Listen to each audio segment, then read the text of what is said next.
Welcome to the deep dive. Today, we're plunging into a concept that feels like a radical blueprint for leadership, something incredibly urgent for our current world. You sent us a fascinating set of sources, all centered around this idea, Sadvipra, an ancient term maybe, but surprisingly contemporary. Indeed. Yeah, our deep dive today is really to illuminate this concept of the Sadvipra.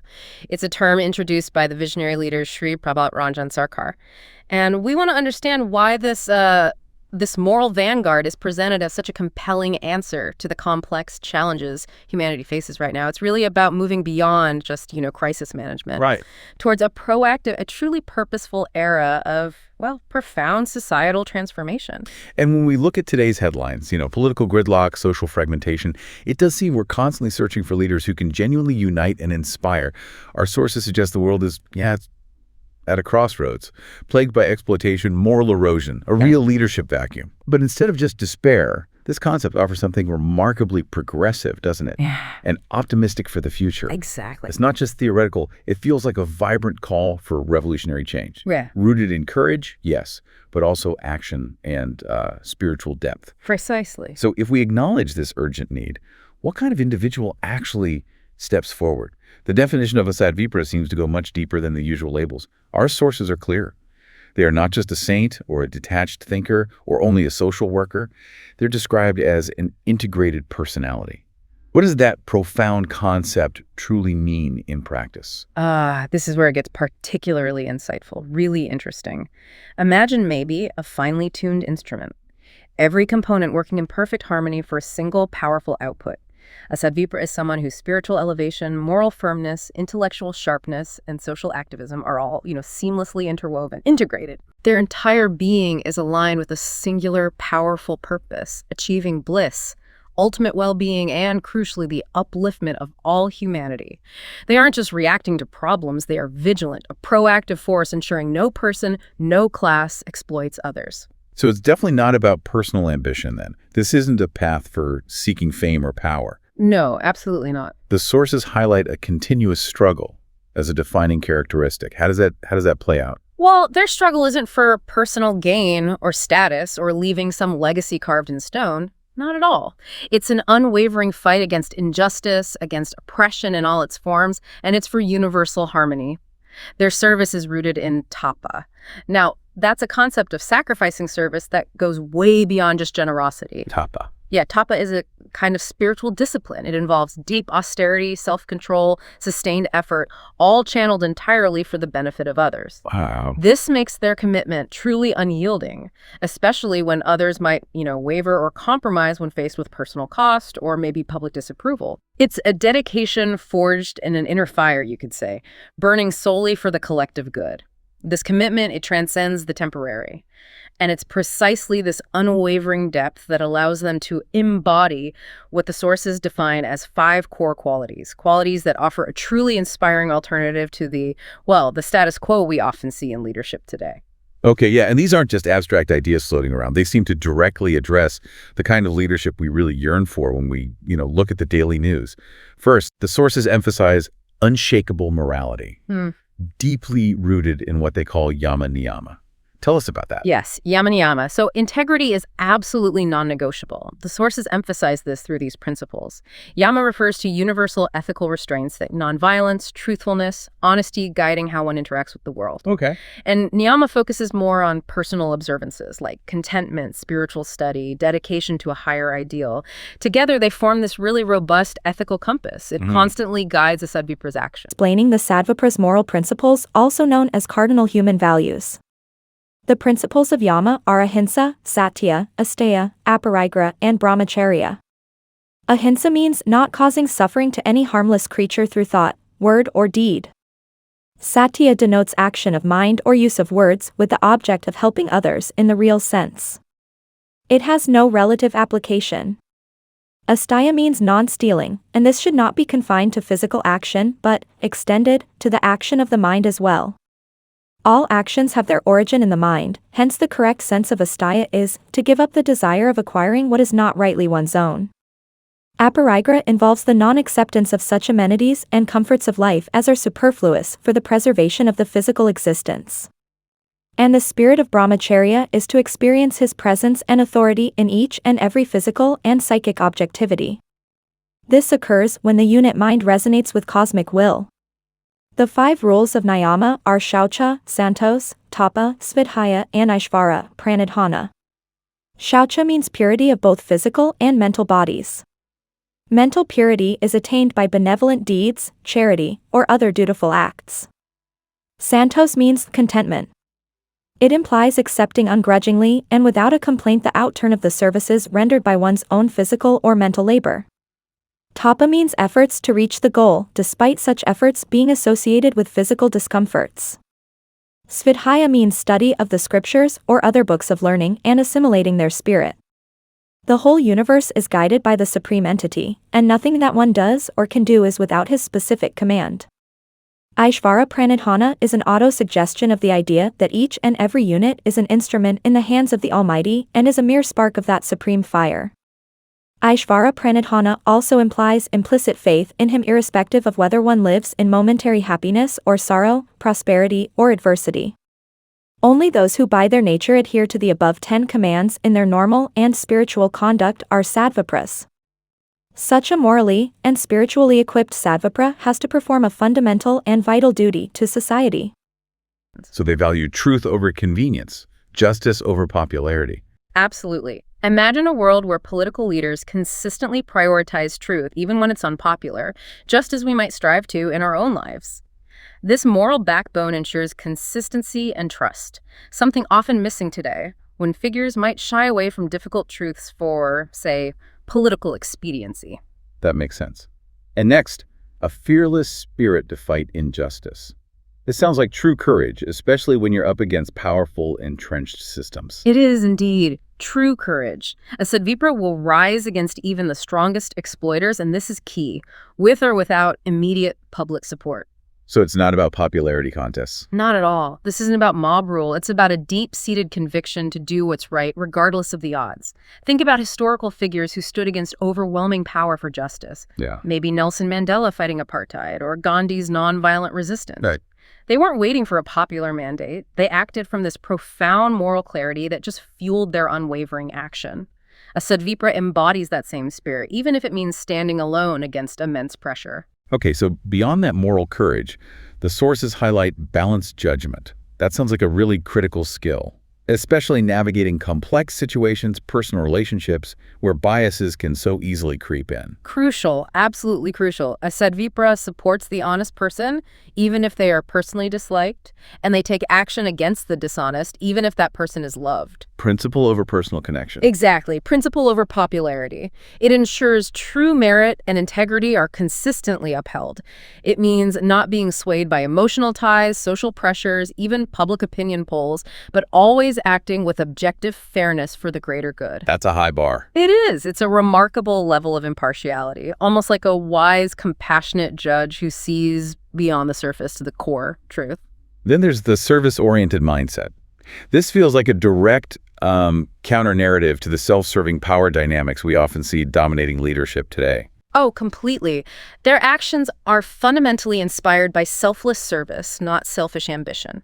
This is a profound shift from that transactional view of leadership where leaders might expect something back, or power is seen as a means to get rich, to one where the well-being of all is the primary driver. Imagine a leader whose every decision, every policy, every public appearance is genuinely motivated by what is best for the most vulnerable in society, rather than what polls highest or, benefits their personal agenda. That would build incredible trust. Exactly. That mindset is what builds trust, fosters collective progress, and ultimately heals social divisions.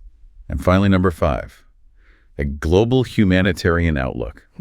This really speaks to our interconnected world, doesn't it? Where local issues often have global ripples. This is a truly expansive, beautiful vision. They declare, and this is a quote, "All humans are of one caste, all have equal rights, and are brothers and sisters." This just transcends all divisive lines: religion, race, caste, gender, region, nationality. It advocates for a universal human family. What's fascinating here is how this directly combats the polarization and, frankly, the tribalism we see globally, where borders and differences are often weaponized to divide. Yeah. The Sadvipra offers this powerful, unifying vision for humanity's future, where compassion and shared destiny guide our interactions. It's a true beacon of hope for a genuinely inclusive world. That idea of transcending all divisive lines, this universal human family, it sounds incredible, especially right now. So how do the sources suggest that Sadvipra actively translates this profound philosophy into tangible action for today's world? Because our sources are explicit. Modern civilization is at a crossroads. Political games, corporate greed, religious dogmas creating deep divisions. And the Sadvipra is presented not as some passive observer, but as an active warrior. What does that mean? Precisely, an active warrior. Their task is incredibly ambitious and, deeply needed. They wage a relentless, pactless war, meaning no compromise with negativity, against immorality, against corruption that seeks into institutions, and against all those divisive forces that fragment society. So it's not a gentle nudge. No, not at all. It's a profound, courageous intervention to reclaim human values and put society back on a progressive path. It's about proactive engagement, not just reacting to crises. Think of it like maybe a constant strategic campaign, like a vigilant immune system protecting a healthy body, but on a societal scale. And it's about shifting power too, right? It sounds almost like a realignment of influence, a kind of radical democratic accountability. Absolutely. That's a core mandate. To snatch power away from intellectual and political exploiters, those who manipulate information or systems for personal gain, and return it to the virtuous. This ensures leadership is in the hands of those genuinely committed to societal welfare. And they also work tirelessly to ensure minimum necessities for every single individual. So poverty doesn't breed crime or mental degeneration or that sense of hopelessness we see. So tackling root causes. Exactly. Consider the global struggle for basic dignity food, shelter, education, healthcare. A Sadvipra addresses this head-on, creating a foundation for a more stable, just society where basic human needs are non-negotiable rights. And they don't just put good people in power and walk away. They also monitor the ruling classes. That sounds like constant vigilance, going way beyond just elections. Indeed. Ensuring they don't become exploiters themselves. Power can corrupt, as we know. Yeah. And most powerfully, they unite humanity beyond all conventional divisions, actively proclaiming that universal human family. If we connect this to the bigger picture, it's a radical call for global unity in an increasingly fragmented world, fostering cooperation over competition. It's a vision for a truly cohesive future. A peaceful future where our shared humanity is prioritized above all else. This isn't just theory. It's dynamic engagement with the forces of division. Now, you mentioned physical struggle earlier, and the sources say it's rooted in compassion. That might sound contradictory to some listeners. How does this philosophy reconcile such strong, decisive action with a core of universal care and a desire for harmony? Yeah, that's a really important point to clarify. It's critical to understand the nuance here. This physical struggle, even if it seems radical, is always rooted in compassion and collective welfare. It's never about personal vendetta or aggression. Okay. It's portrayed as a last resort, maybe like a necessary surgical intervention to dismantle deeply entrenched exploitation when all other avenues have failed. Shrii Prabhat Sarkar states it very clearly. The Sadvipra is not an inactive witness.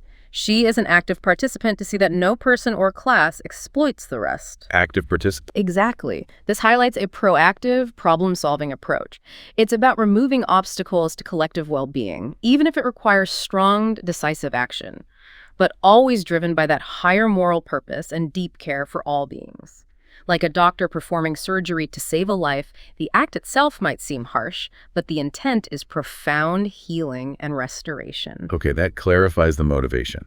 So the sources ask directly, why the world needs Sadvipra leadership today? Yeah. And the answers they give are so relevant to your everyday concerns, listening now, from the news you see to challenges maybe in your own community.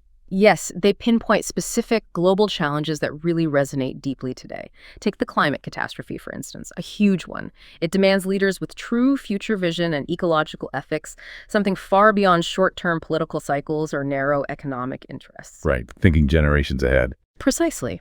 A Sadvipra would champion sustainability and intergenerational responsibility, acting with a long-term perspective for the planet's future, even if it means difficult choices today. Or consider social polarization. It demands leaders who unite, not divide. We see this fracturing daily. As Sadvipra, with their global humanitarian outlook, actively works to bridge these divides, fostering dialogue and finding common ground. And what about the younger generation? You hear so much about anxiety and, well, despair among youth today. Exactly. The sources highlight that youth despair needs guides who uplift through inspiration and purpose, not just by fostering, say, addiction to consumerism. Imagine leadership that focuses on empowering the next generation, fostering creativity, critical thinking, genuine well-being rather than just pushing materialism.